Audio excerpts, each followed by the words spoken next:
What up? What up? What up? It's another episode of the Shark Cove. We got some midweek madness going on here after what ended up being the slate that we all thought that it was going to be yesterday. It's good to get a couple matchups in here that feel like they're a little bit less favorite heavy. A day of four favorites reigning supreme. It could happen again, but it doesn't feel like the near certainty that we saw yesterday. I'm joined, as always, by my guy Moose. How are you doing?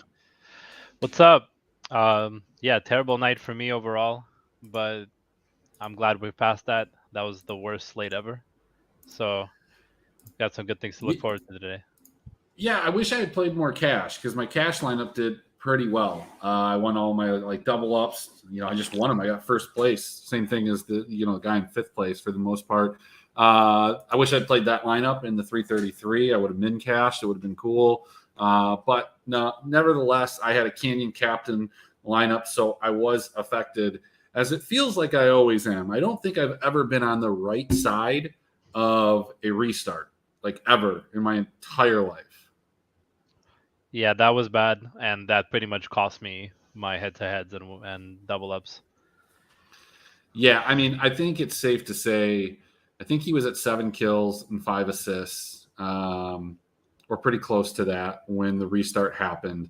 I think he ended like 1-1-6. So let's assume, they were at 18 minutes. Let's assume that they finished in the next 10 minutes. Let's say he didn't get another kill. I think it's pretty safe to say he would have got like 5 more assists. So, he would have finished like seven, let's say 1-10. I mean, that is, of course, unless he tries to 1v3 three guys away from a team fight like he did in the final fight of the remade game. But I think he would have got the 10 kill bonus or 10 assist bonus, maybe even a 10 kill bonus. I don't know, man, with how fed he was. So that was kind of depressing. I don't know necessarily if that would have been the difference of me cashing or not. I was about 40 points off, and I think that we lost about 40 points from Canyon in that game. So, alas, we are here.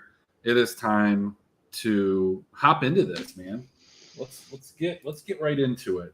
Let's talk about the games. So let's see the order that they're in here because I don't have them in the right order. Here we go. There we go. Let's do this. Who knows? The first game is not a game that I think anybody um, is super excited about from a DFS standpoint. We've got T1 and KDF, the team that went ahead and absolutely, shocked the world the last time that they played. Draft Kingdom, KDF defeats T1, breaks the unbeaten streak.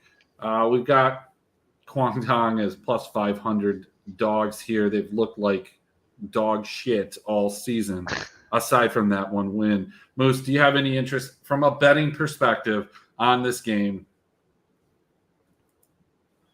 Not at all. This is just a 2-0 T1. I feel like it's an anomaly, obviously, what happened last time, and we can see that by the odds here that doesn't seem like anybody wants any action on KDF.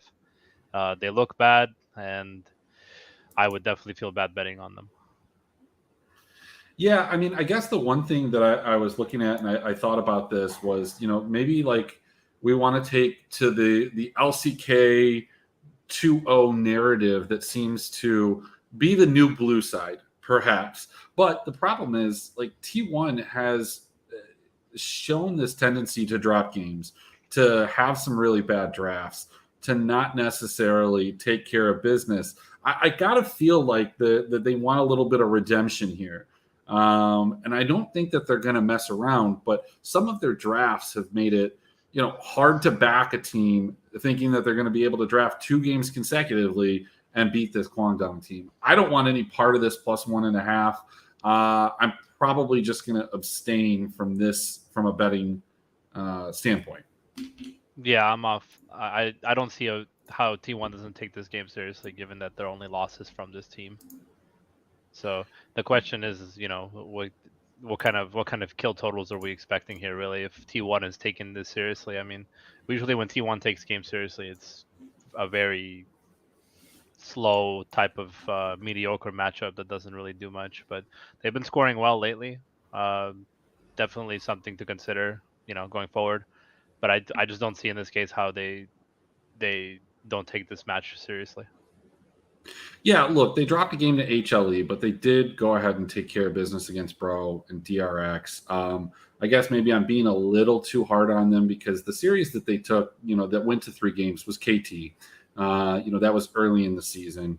The KDF loss was one of those. And Gen Chia, I mean, they took care of business after just getting throttled in that first game. They were just so far behind, there was nothing that they could do. So perhaps, if there's not a lot of other action spots that I like on the slate, perhaps you can lay the 2 units to get the 1. But this team just has not been putting up the kills that they did in spring. 14.7 kills per win. And then when you just take a glance over at this team that they're playing in KDF, 15 deaths per loss. They've had a couple, but they don't seem to have 2 within a series. So not super excited from that standpoint. This game feels like maybe we bet them unders, but I venture to guess. I don't need to look to believe that it's probably 20-21 on the under, 21.5, and I just don't necessarily think that there's an edge there. So let's go ahead and take a look at the game. The first game that's actually exciting. All right, in what feels like a week, we've got FPX. The surgent FPX, after just absolutely shitting the bed the first 4 or 5 games, albeit against a tough schedule moves. They went up against what appears to be a murderer's row, and now that the schedule is loosened up, they've become that murderer, and anyone's legend is in their row. However, this isn't anyone's legend. This isn't the anyone's legend that you know. Moose, did you realize that they're 7-3 atop the standings? Yeah. Are they frauds? Are they? No, I think they're better than people give them credit. Obviously, we've seen them just put teams away in pretty well deserving fashion. They took a game off of V5. They beat WBG. So I think overall they're obviously a playoff team and a team that we do have to take seriously. This isn't just like, anybody that plays them is a legend type of deal. I'm actually surprised that given records that they're not favored. They're, I think this is an easy spot to just take the money line, right?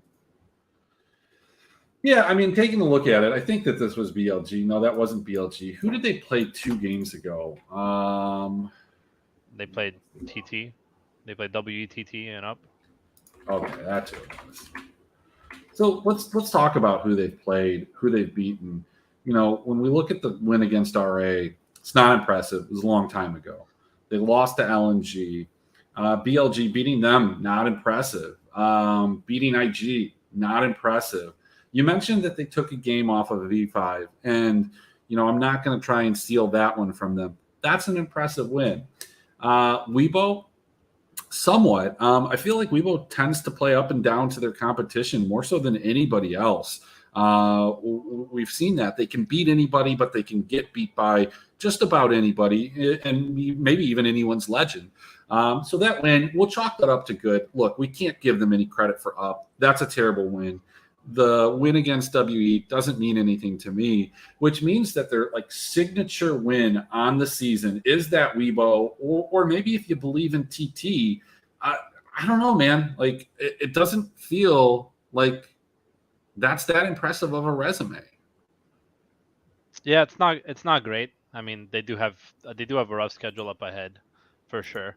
They're gonna be a solid 500 team going into the playoffs, I think. But this is still an FPX that is definitely surging. I can definitely see why they would be favored. I don't, but I think this game kind of goes either way. And if we're still following Blue Side Kingdom, then I do believe that AL get side choice. So if they do pick blue, then I definitely like AL to win. Yeah, I mean, when we take a look at it, let's see. FPX is going to have the blue side advantage here. They are? Yeah. Oh, they are. Yeah, FPX has blue side advantage, but I think AL has been pretty good on red side. Have they? I don't know. I'm looking it up right now. overall, like, I mean, this is the best matchup on the slate, the most entertaining one. We get it early, so you can actually stay up for it if you want. But it does feel like it can go either way. You know, it's basically just gonna come down to how their jungle plays out and who really decides to dominate the jungle matchup. And I think that kind of will translate into the rest of the game. Overall, I mean, I'm just gonna take the AL money line and pray that they win a red side. Yeah, I mean they have about a 500 record. They've been better on blue side by a large margin. FPX is kind of split right down the middle on both sides. But again, let's talk about what we've seen from FPX. You know, they lost at EDG, who isn't like the team that we thought they were. But look, they're still good. They lost to IG, which is just like that's a bad loss. They look good against RNG. Then they had to play Victory. I mean, like that is a combo, man. RNG, Victory 5, top esports, back to back to back. Then things start to change for them. They beat RA. Who hasn't? Who cares? They get the win against JDG, which was really the start of the streak. They beat LGD, drop a game. I'm not impressed with that. Beat LNG. Yeah, I mean, look, LNG hasn't been playing well. Lose to OMG, who was playing pretty well. So I don't know, man. I think these teams are pretty equal. I think you're right. If you're getting the plus money, I don't hate that. I do give the slight nod to FPX just on the basis of blue side. Look, we've seen it even out this week, and that's okay. And maybe that's the way that it's going to play out the rest of the year, as it probably should. But until that kind of even more corrects itself, just on an even matchup, I'm going to give the nod to the team on the blue side. If it's a large disparity like our other LPL game, I think I'll probably ignore it a little bit more than I have, in the past week and a half, 2 weeks. But this game, pretty exciting, man. This one's going to be a good one. I don't want the sweep on either of these, but one thing I would say is that FPX has been abnormally bloody. 18 kills in their wins, 18 deaths in their losses, giving up 6 and 7 on the other side of that in their wins and losses. And then you've got anyone's legend who really haven't been. 16.4, 16.7. I think that this ends up being like, who do you think wins and who do you think dictates the game? And when we look up and down these rosters, man, like I guess I give the nod to FPX slightly, but I'll take the plus money with you.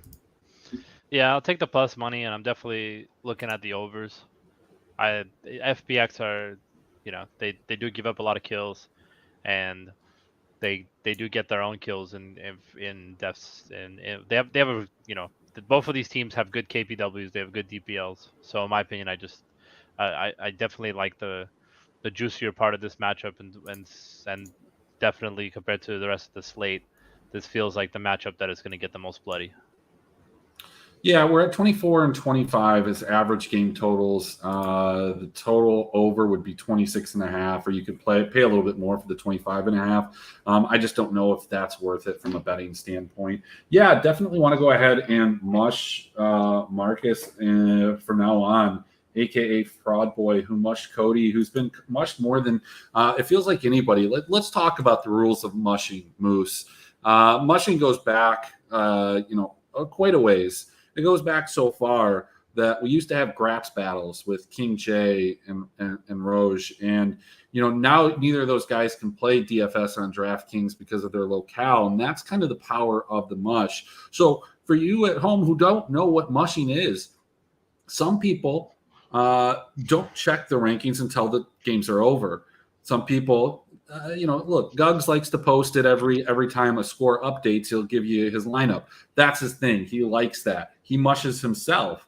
But some people, like myself, I don't check until it's over. There's just such massive swings in the points that why check after three series, right?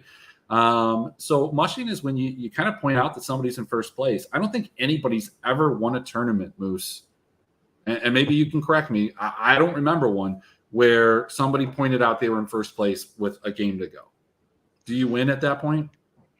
It happened to me one time, in LCS, I was first place after the first 3 games because I just had a lucky stack in the 10K, and it Mm. held for the 2 games because the 2 games were just mush. But people, the people weren't mushing me. They weren't gratzing me. Nobody pointed it out. Nobody gratzed me. Yeah.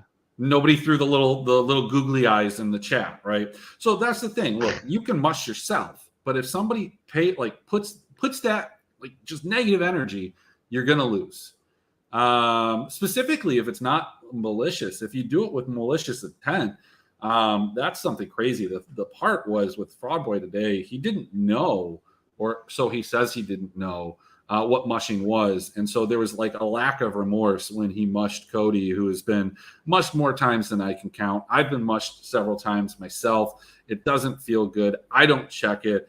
And that's the reason why. So look, you can mush people right now. Like I can say, Moose, congrats on winning the 333. It doesn't mean anything. You haven't put in your lineups. The lineups aren't locked. I mean, even if you've done your lineups, they're not locked. They're not official. It doesn't work. But after the slate starts, you can't talk about it. Yeah. Don't be that guy. And if you see somebody's winning, then just grats them in your head and be happy for them. But definitely don't be that guy that's like, oh fuck, you're winning, dude. Like you're gonna win it all. This is it, man. It's the worst Unless feeling they in the bring it world. up. There's a couple that like to bring it up. I Guggs don't likes to like bring it. it up. Marcus brought it up the other day when he was in first place with like 2 series left. And look what happens. Look what happens. So don't be that guy. Don't do it to yourself. Don't do it to your neighbor. Don't do it to your worst enemy. I wouldn't do it to Mike B if he was in first place. Just wouldn't mush him. I wouldn't do it. It's just not. It's bad karma, and it's going to come Don't back to you. much. Don't Let's much talk each about other, this game. guys. I think that this game, I want this game to be more interesting than it is. But unfortunately, it's not. LGD is doing this kind of like BLG thing where they're just rotating players out. And even if you think that like EDG is, not who they were and is potentially vulnerable to an upset, I certainly don't think that they're minus 1,200 favorites here. I think that that's a little bit high. But like, look, they're bringing in their backup jungler. Gigi's just not getting the game, not doing it right. So Junjia is coming in, but LGD's got their top laner subbed in. They've got the mid laner carousel going on. And like, how do you get continuity with that? I think we've seen LGD play some good games, some good series, and pick up some positive LGD kind of games that you'd like to see, similar to TT, but they just don't have the continuity. I don't think that they can win when they're doing this with their lineup. What about you, Moose? Yeah, I feel like out of everybody on EDG, it does feel like JJ was being the guy that kind of missing at times. Definitely didn't seem like he was present for the V5 matchup and the Fantasy you know points were missing. That was for sure. yeah, that too. And usually when you look at EDG breakdowns, the jungler usually scored pretty well the last couple of years. And the guy subbing in is actually the guy that lost the starting job to JJ like 2 years ago. So Yep. they play the same junglers. They're pretty much the same person. They have almost the same name. I really don't see any sort of sub risk, and I think this is just EDG saying, hey, we're halfway through the season. We have a get right game before our RNG matchup, and we want to see what our other junglers doing. Um, I don't, given the fact that EDG does get side choice, I feel like they're just going to take their blue and they're going to walk with it. They're also a pretty good red team.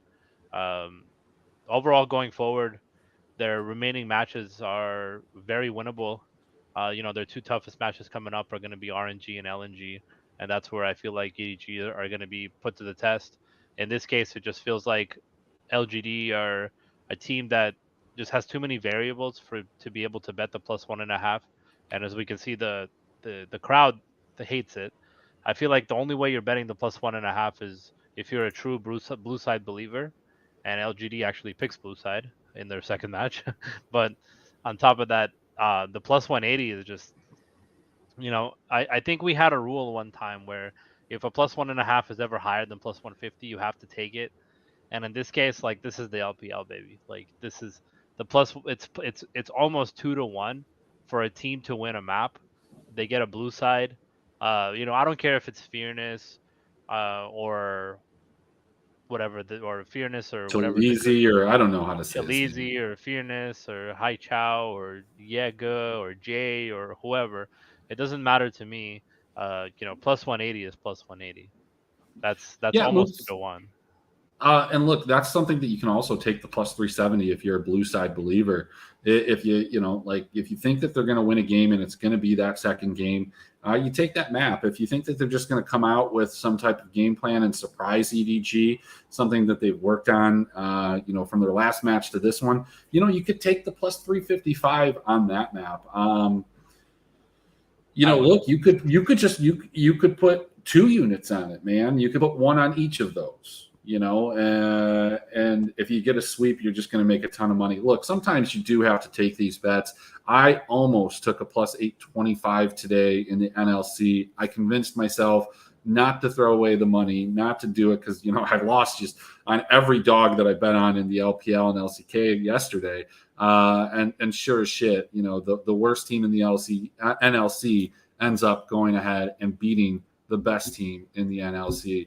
And that could have been, a plus 800 payday for me. But I was, scary money, and scary money doesn't make money. I love the plus 180 bet. I think you even throw maybe like a quarter unit on that plus 370. That's kind of been the strategy that we've been seeing be successful. Let's just kind of take a look at these two teams and, the totals before we go into the last LCK match, which I think is a good one. EDG for a while had this kind of, I think, reputation that they were a slow team, and I thought they kind of broke out of it. I don't think that they were altogether that much different than T1s, at least in reputation. But I'll tell you what, you look at the numbers right here, Moose, 14.9 kills per win. They are a slow team. They are winning plenty of games with 10 kills, 13 kills. They have 3 10-kill wins, a 9-kill win, a 13 and a 12. We haven't seen anything outside of one game, even in the 20s. Contrastly, we have seen them give up some big games when they lose. They've lost to some teams that we don't think that they should lose to. BLG, IG, FPX, when they didn't know what was going on. Most recently, they took care of business against UP, who just I think is up there for one of the worst teams in the league. So I think that just further reinforces your point on the plus 1.5 at a plus 180. Yeah, EDG are they're the kicks cereal of good teams. They kind of give you a taste, but they're not really what you want. And when it comes to their scoring, I mean, it's just LCK level scoring. It's just they're no different than T1 or KT in this tonight in that regard. But when they lose, they do lose pretty well. They are with the latest matchup against Top, like that was a big that seemed like kind of an anomaly because it was like 9-7. But LGD are a team that do like to give up points, because they do struggle to make clean plays. But I just don't see how. I mean, they're EDG are the perfect small stack. The guys with the big kill percentage are gonna get theirs. But in this case, I'm not relying on EDG to have 20 plus kill games. It just feels like they're gonna go back into their form of 15 to 18 kills. They're gonna get what they want, and then they're just gonna walk away with their 2-0. Yeah, I mean, I just wonder how it all fits together. And we'll see. I think some people are going to see that this kill per win is super low on EDG, but I do think that there is this, belief flow chart, if you will, that you just play teams against LGD. I don't think that this LGD team is as bad or nearly as like auto play against as they were in spring.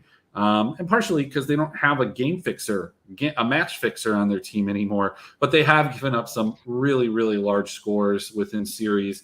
And that can be a slate breaking kind of thing. So last game, your favorite team against everybody's least favorite team, it feels like. We've got KT and Aiming, who's just been absolutely lights out, versus Hanwha Life, who I don't know how they did it, but they replaced Sam D with somebody who was worse than Sam D. And quite frankly, KT at plus 120 minus 1.5.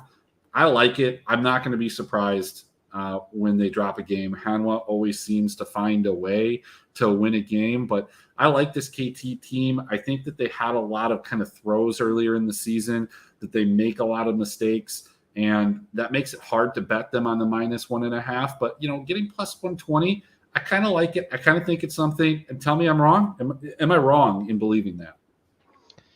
Yeah, I think you're definitely right that KT or themselves are not the cleanest team in the world, and they do give up maps here and there. I think KT is still a team that is trying to kind of break their mold and really figure out what they're gonna do with every other player other than aiming. And until they do that, they're still just gonna be a very mid-range team that loses to big advantages and wins big advantages. And KT is they're starting to really pick it up, which I really like. And by starting to pick it up, I mean aiming just says, "Hey, give me the rock. I'm gonna win this game for us," and he kind of closes it out. They had a good showing against HLE previously, Mm-hmm. and I don't see how that just doesn't replicate itself. The question is how does KT get the rest of their roster involved? Because it just feels like, other than a few select places, it feels like they've been very weird with their top jungle, and it doesn't feel like Who's is really paying attention to Rascal as much as Rascal's used to. Vikla had a great showing against both DRX and whoever they played previously. I mean, he popped off, so I definitely like Vikla, and I feel like KT is just gonna squeeze into that 5-6 slot and then lose in the playoffs like they usually do, right? So I don't really Mm-hmm. have much expectation for them in that regard.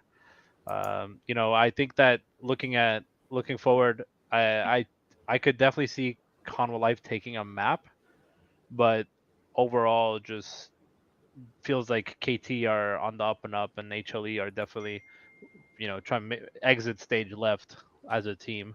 They're just trying to experiment with players and bringing people up, sending people down. So we'll see what they do tonight.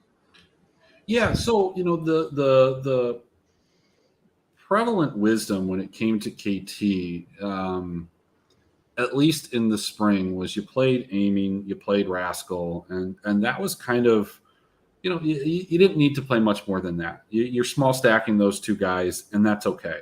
Because if you could stack an ADC, the top laner, especially in spring, wasn't something that's exciting. But when it came to this split, like, you're right, like, who's just doing nothing. But the problem that I have is that at times Rascal hasn't done anything. Now he's come on recently, and you can see my projection in a 2-0. These are all 2-0 projections. I didn't have time to kind of edit both of them, and so they're a little bit rough. They give it an idea, but Rascal's been very good recently. That aiming Rascal team with an aiming captain has been good with a big favorite, and we're going to see if we can do something like that today. But I'm not sure that we will, being that KT is a little bit of a bigger favorite. But the one guy that I want to highlight from a fantasy perspective is Life. Life has been doing a lot better. He's a lot more involved. His fantasy score, throughout spring was typically one of the worst in the sub position, and now he's kind of like in the middle. So congrats to him. Early congrats to him on the slate. I hope that he has a great slate and scores tons of points.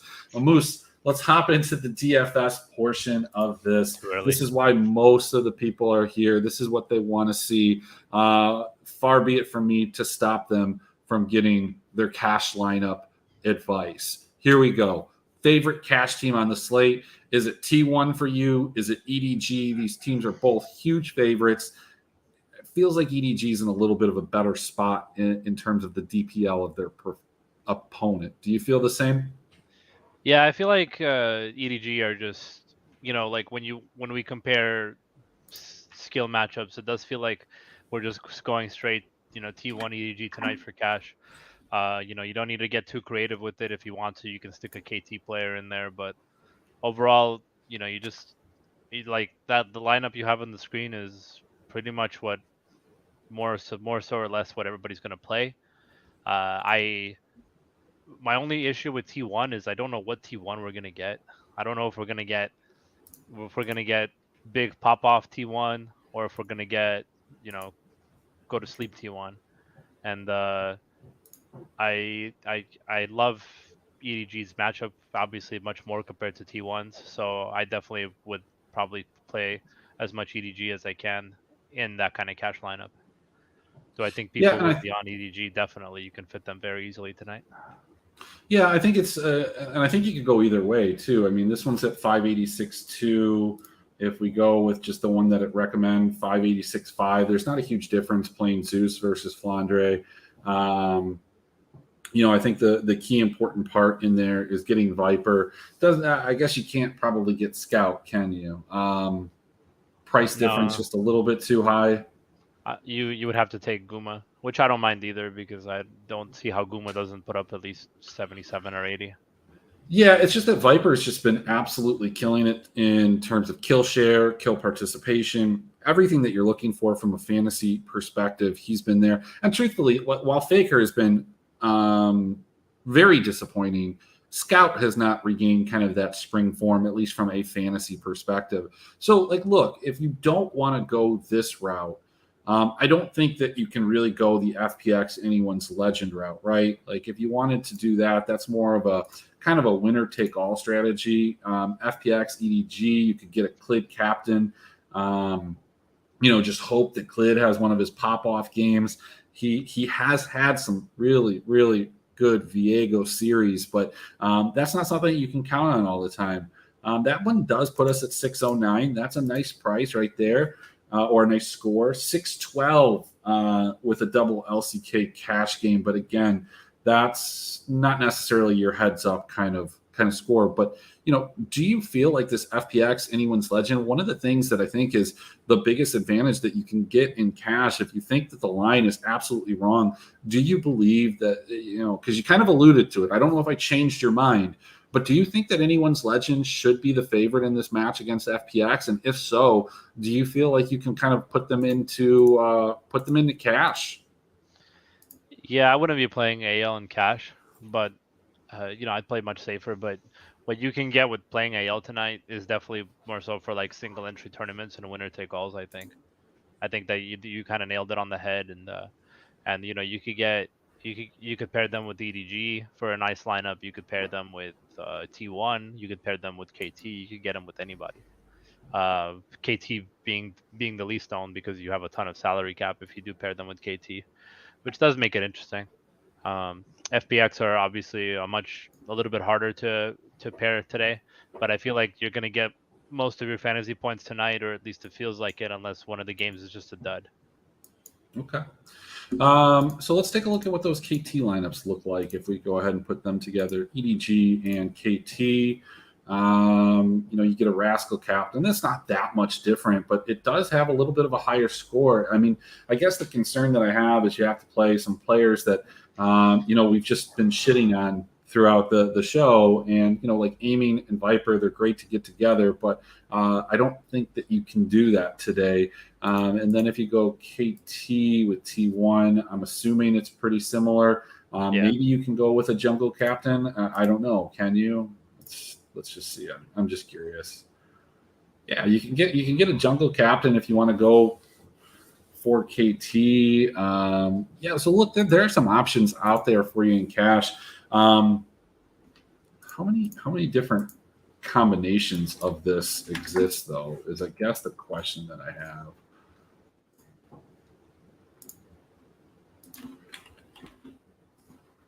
If I generate 15 of these, what did I do? I still have owner. That's the problem. If I generate 15 of these, I can get 15. Okay, so let's generate 50. And let's see how many. So there are 16 lineups that you can get in cash that have top captains and different, variations between these two teams. It looks like you can even get a jungle captain if you want to go Jinjia with Gumiasi. I don't know if I really like that lineup that much, but I think I kind of want to have Viper. But like you said, Gumi's not a bad step down. I guess my biggest concern in all of this is the way that I have it projected out. I'm just really concerned about T1's ability to score points against Guangdong, not because they lost to them the first time. Has nothing to do with that.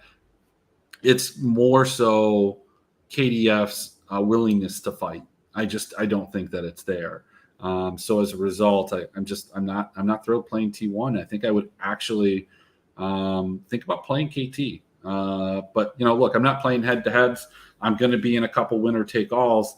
And if you are playing winner take alls, Moose, the $25, the $85, the 267s or the 555s or the 1060s, up, down, whatever it is. My question to you, who do you think is going to be the biggest leverage point in those type of contests? My guess is people are going to take a stand on whether it's FPX or anyone's legend. And my question to you is, where are people going to go? I think people are gonna leverage FPX and AL's pricing to be able to fit what they want to fit. But because AL is cheaper, I think that it adds for more possibilities. And I think that the leverage point will be neither of them, and it'll be more so just like what they're paired with. I think that a lot of people are going to try to shove them in with, like a T1 or EDG small stack, and people are going to be overlooking the best AD carry on the slate, which is probably aiming. Aiming in a win, it will probably give you, 80 plus, 90 plus points.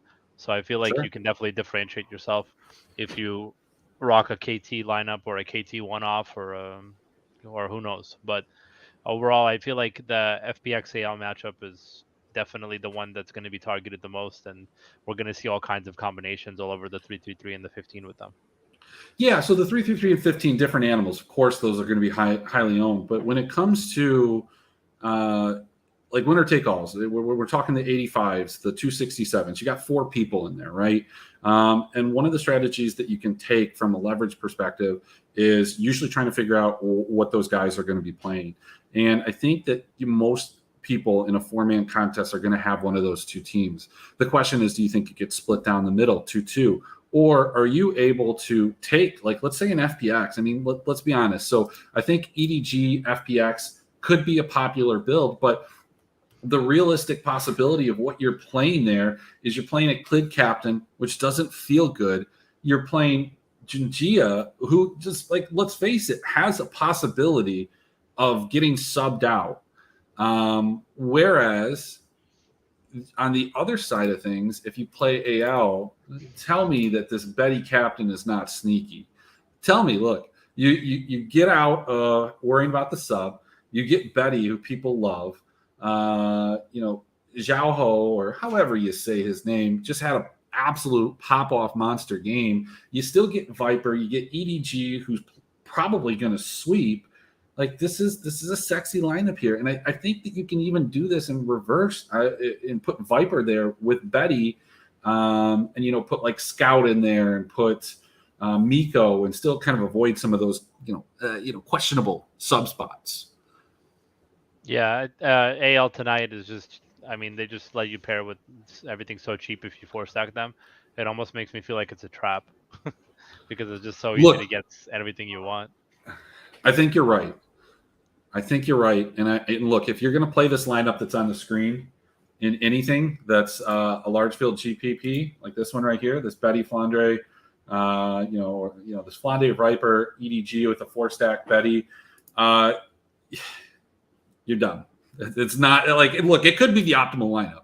There's a good chance that this is a good lineup. It's a good scoring lineup. It's built beautifully by the optimizer. Click the button, bias projections, all that good stuff. But look, man, this is going to be a super popular lineup. I would venture to guess 3 to 5 times at least in a 70-man 333. I think you'll find this lineup in almost every single one of your winner take alls. And so, to your point, one of the leverage spots is maybe trying to do a one-off with, these three teams. I Yeah, don't know what you can do. you can do a lot of stuff. Um, you didn't play the AL with them, but um, I feel like you got to kind of pick your poison in terms of who you're stacking with, because FP both FPX and AL make for stacks that look very inviting, and that seem like they would definitely be something to consider. In this case, I feel like you're with AL being as cheap as they are, yeah, you could definitely fit Aimings, you could definitely fit Viper, you could fit Guma, and let the rest of it fill out with FPX or AL players. I just don't feel like a lot of people will be stacking KT because of that. Because when you're stacking with KT, uh, you're getting basically you're getting a lot of salary, and even Mhm. when you had AL EDG on the screen, even that lineup had 700 left in salary, and that I feel like people are gonna get way too creative and try to like mix one-offs, and that gives you different style tournament entries and different varieties. If something like a 4-3 just a simple might even be the play if you're playing a smaller single entry. Yeah, so there's two ways to talk, and we're talking about two different things, but the same thing at the same time. If AL loses and you have FPX, presumably FPX outscores AL. It's not always a guarantee, right? But if that happens, you just get this like ultimate leverage over the other guys because you have like 4 winners or 3 winners to their 3 or 4 losers. But the other side is maybe that this is a lower scoring series. This is a series that you want to avoid. Maybe FPX wins, but FPX just doesn't fit as well with other teams. And so just avoiding it and going like the KT EDG route or the KTT1. I think the problem that you run into with those scenarios though is just how you have to build out those lineups. It's just not necessarily, it just doesn't work as well. You're not building with a carry captain. I think something that's kind of sneaky. I don't want to play it in those type of formats. I mean, the lineup that I have on the screen right now, I think is a monstrosity of a build, but definitely is in play in the main GPP. But something like this, Moose. I'm gonna put together a lineup with you, and you just tell me what you think. So we're gonna go ahead. We're gonna grab Viper, right? We're gonna put him in the captain slot. We're gonna go to team, and we're gonna go grab anyone's legend for the team slot. Okay. We're gonna go grab Aiming and put him in there. From a support standpoint, I talked about it. I like Life. I want to go grab Life. He's a little cheaper than Miko. From a top standpoint, cheapest guy can get is Rascal. We talked about him. That's okay. We can go get then maybe Jinjia. Like, do we have a mid at 7? No, you can't even do it. Gosh, that is depressing. you, you might have to go a little bit cheaper somewhere, but yeah, it's I think also I think you can do it, but if you have to put Yeah, you have to put Aiming captain and Viper. that's what we're gonna do. Watch this. We're gonna go Viper. No, aiming Uh, captain. We're gonna go Aiming. Then mid. You end up. You can't even do that. You can't even do that. How disappointing is that? We already got the cheapest one. We'd have to go to Kuz, but I think that starts to. But what do I you think think that's about Kuz? Because Kuz's pricing tonight is very very attractive. 6,600 for a -250 jungler is very attractive. Yeah, I think you're really hoping for that 2-0 though. I mean, like when we look at this guy's game logs, what he's done and his projection. Hey, I he mean, in dropped the 2-0, he 77 gets on into that that. last He one. gets yeah, he's got a 104 in a 3 against T1. He got an 80 against KDF. It's just if they lose a game, he's not a guy that scores well in losses. Um, so that's kind of what you're giving up there. And I think if we are looking at the favorites outside of the FPX, anyone's legend, KT feels like the most likely to drop a game. Um, I don't know if they will though. Like this Hanwha Life team without Sam D. Like, look, I dog on the guy, and rightfully so. He sucks. But who they brought in is not any better and has not played with the team. And there was at least 1 or 2 games in spring where Sam D just won that for them. As bad. He just came out and he was like, look, I'm better than everybody, but just for like this game. Or everybody just into him. Or he gets fed. And I just don't know if this guy, how do you say his name? Chioni? Yeah, that's how you probably say it. Chioni just doesn't, he's not that guy. He's not that guy. So I think that's the big decision you have to make is, do you want to, go anyone's legend? And if you do want to go anyone's legend, do you want to kind of bite the bullet and try and get different and go maybe like anyone's legend with KT? I think that's an option that you might have. But this lineup in a large GPP is surely going to be duplicated many a times. I think anything that has this Betty, Ford, QQ, Zhao Hu, or Zhao Hao, however you say his name, it's just it's a combination that's going to be duped quite a bit. So in that regard, I feel like I might be fading anyone's legend. I will wake up around 6:30, 7 o'clock, and either be really sad, really happy, watching the third game. Maybe I'll wake up earlier than that. Moose, final thoughts on the slate. It feels like we have some options. Not a ton, not a wonderful slate, but anything feels great after yesterday. Yeah, it's tonight. Today's just feels like it's yesterday, but with one good matchup, and this one good matchup is going to be heavily targeted everywhere. So, I'm definitely Well, going I'd to say get 1.5. with it. 1.5, right? 1.5. Yeah. KTHLE is kind of it's not quite yesterday. It's not quite this one. Let's just call it 1.5 good matchups. Yeah, I definitely want some. I definitely want some KT action tonight, and I feel like they'll be heavily overlooked on the slate where we have this mass monster matchup, and we have EDG and T1 are match up well in terms of kills, and I feel like we're going to see people trying out their luck with LCK stacks, people trying out their luck with EDG stacks. I would just say, don't overthink it too much, because a lot of people are, the field has gotten very sharp to the point where people are just doing these one-offs everywhere and stuff. And tonight might be the night where, you just play vanilla in a single entry and you hit the right stack. And I think that's more important than getting crazy with the 4-2-1s and the 2-1-4s and all this other stuff. That being said, aiming is like he could easily be the top scoring AD carry, but so can Guma and so can Viper, and I feel like a lot more people will be looking at Viper and Betty than they will at aiming. Yeah, I mean, hey, look, Moose, the other thing that we didn't talk about, certainly in play, in my opinion, little game stack action. FPX, anyone's legend game stack. I think it could happen. EG, LGD game stack. I think it could happen. The one place that I don't want a game stack is anywhere in the LCK. So take that for what it's worth. We'll be back tomorrow. A little bit of a longer show probably tomorrow. We do have a special guest, as we normally do. Not a normal guest, but a special guest that's going to come on and talk some LCS and some LEC as we have those slates coming up on the weekend. So thanks, everybody, for watching, and talk to you later.